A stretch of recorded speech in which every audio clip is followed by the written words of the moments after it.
Hi, good afternoon. It's really nice to be here. Before I'd start, I'd like to give a quick shout out to Sean, Dr. Mackey, and his team for bringing me here today. It's not often that you come to such a clinically focused presentation. There's a dietitian on the lineup, and I'm grateful because access to see a dietitian, as many of you might be aware, is difficult, it's limited. And so to be able to talk to all of you today in one room and the internet is such a pleasure for me, and it's really what I set out to do in my school, is to talk and spread the message of nutrition to as many people who will listen. So I have a captive audience for the next few minutes, and I'd like to start off by asking you a quick question, and that is, if I could tell you that I knew a back therapy secret that not only was a mood lifter, that made you actually feel good and happy, that reduced feelings of depression, anxiety, and obviously pain, would you be interested? Would you be interested if I said that it's been used for thousands of years as a safe modality of treatment, and that it has crossed every continent, every culture in the world for thousands of years as being the primary source of therapy for pain?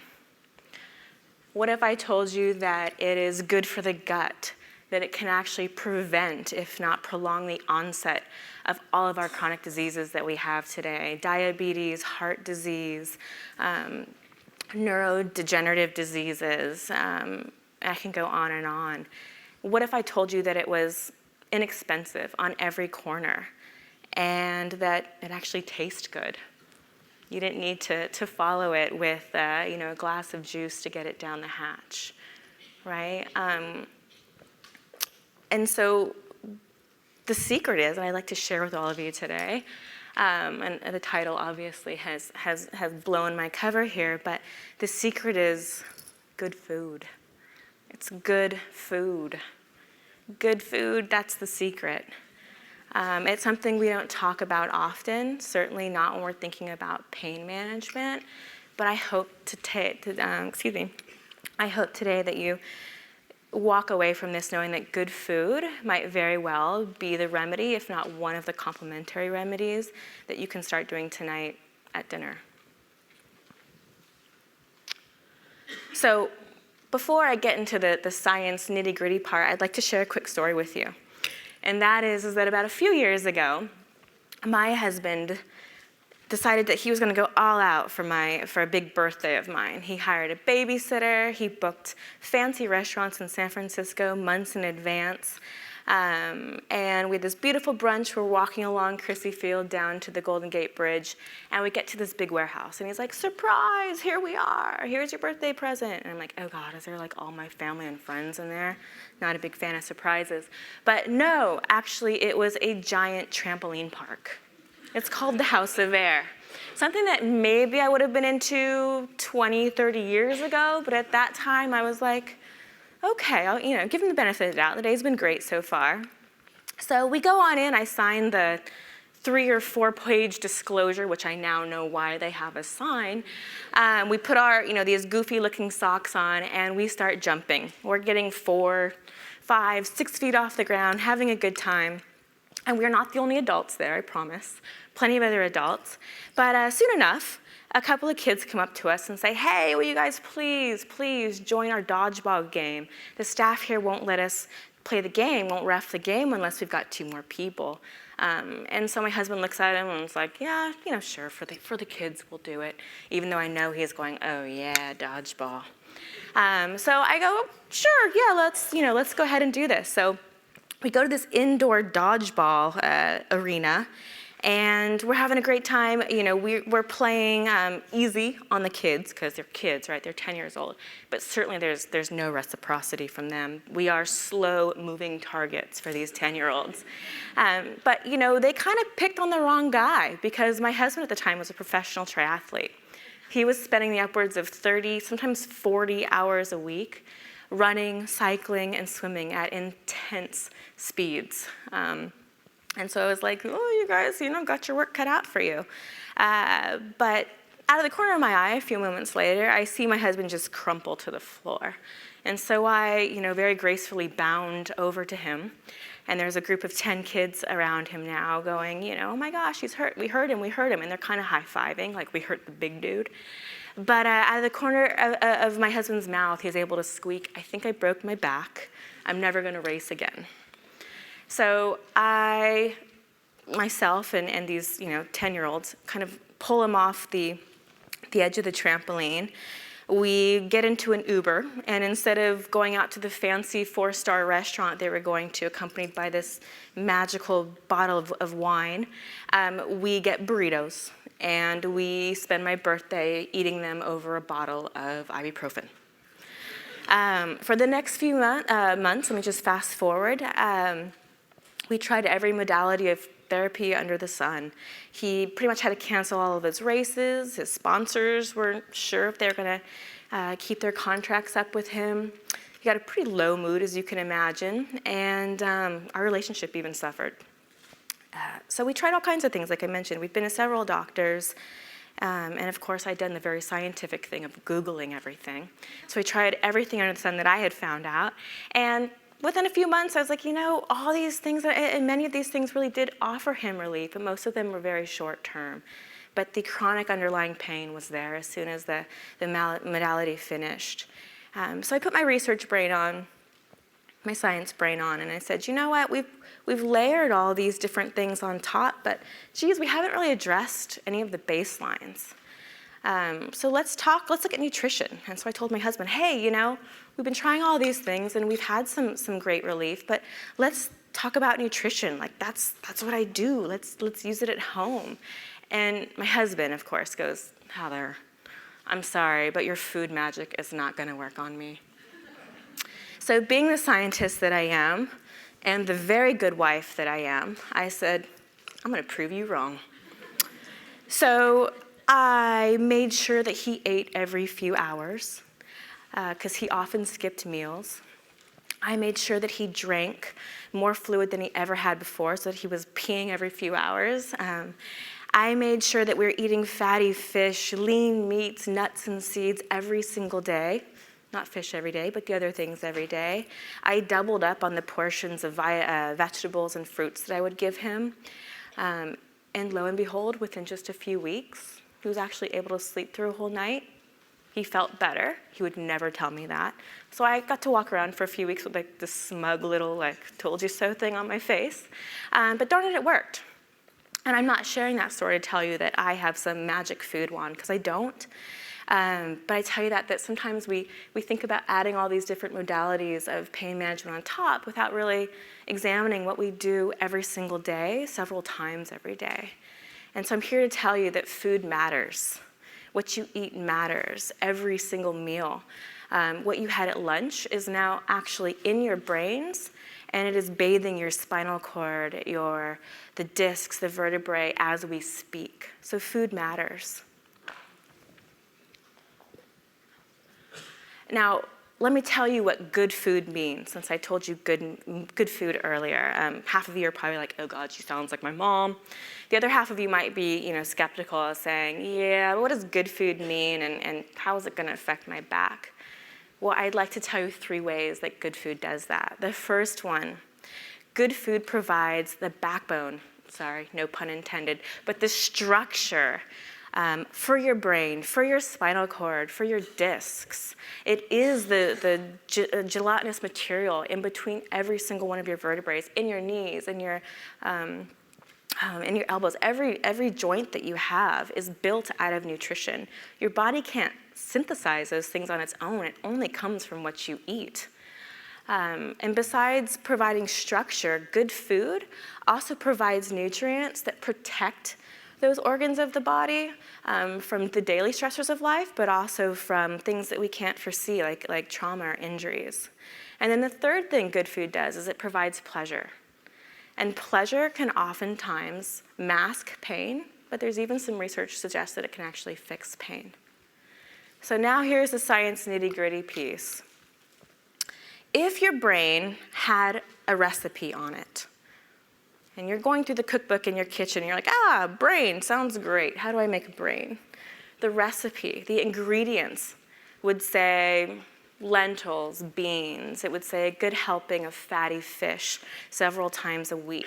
It would say avocados, nuts and seeds, and the oils from those things. And it would also say a whole bunch of water. This same recipe would apply to the fluid in your spinal cord, the coatings around all of the nerves that run miles through your body, right? Now, moving on to kind of the harder structures of your brain and your spine, the bones and the cartilage, there'd be a different recipe for that. And the foods on that ingredient list would be more like lean meats and seafood. It would be lean dairy or low-fat dairy products, and primarily foods that have a lot of calcium, zinc, phosphorus, magnesium, the real structures that provide the bone matrix.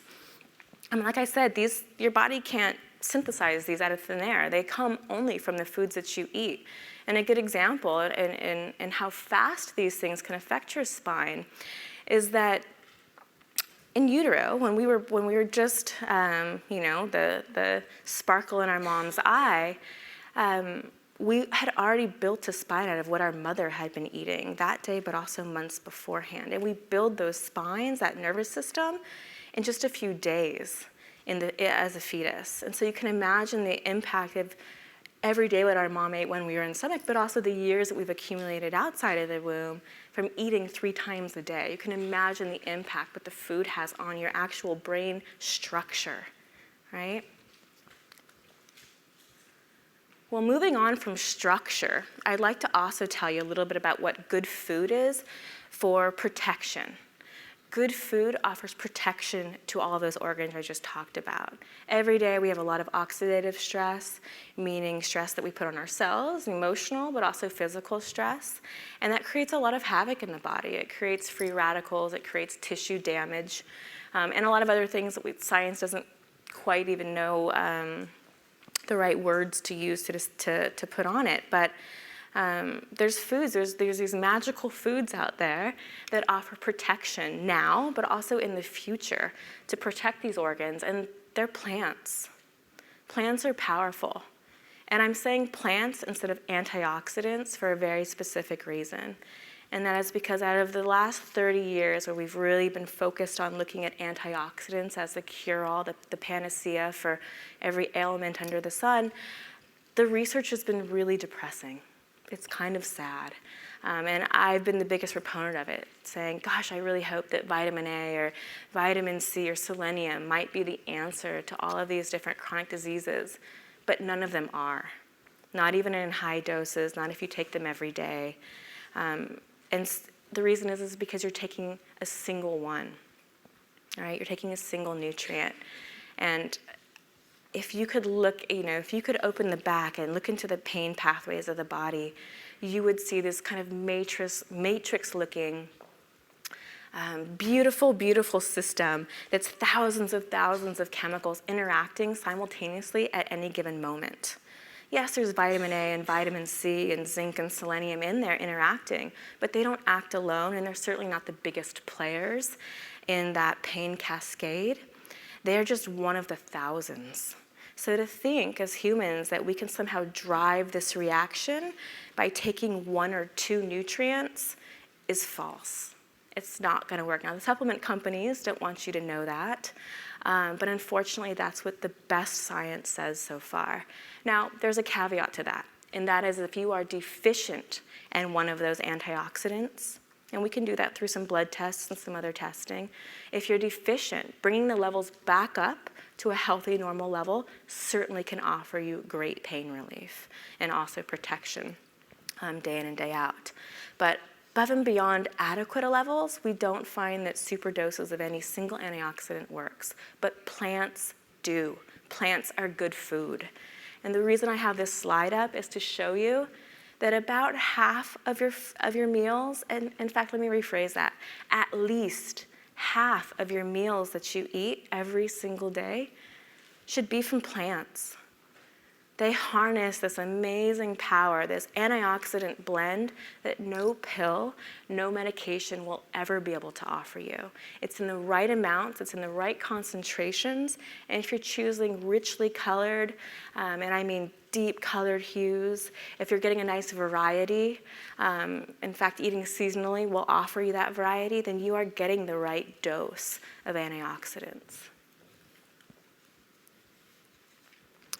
Good food also means good fluid. Good fluids and good foods are really one and the same. Hydration is probably one of the least utilized tools in the pain management toolkit. I cannot tell you how many times I've seen patients in the pain clinic that when I ask them about the color of their urine, A, they say, "How dare you?" B, they say, "I don't know, I've never really paid attention." But I challenge you today, check the bowl. Check the color of your urine every time you go. It is such a powerful tool. It's free. You create it. It's unadulterated. You can go in the 4-star Four Seasons Hilton or your home bathroom, and it will give you the same amount of information, unlike labs. This doesn't lie, except if you take high doses of B vitamins, perhaps it will. But this doesn't lie. This is actually what the Army uses. I stole this from the government, from the Army. This is what they use. They post it upon their new recruits' toilet bowls because it's that powerful.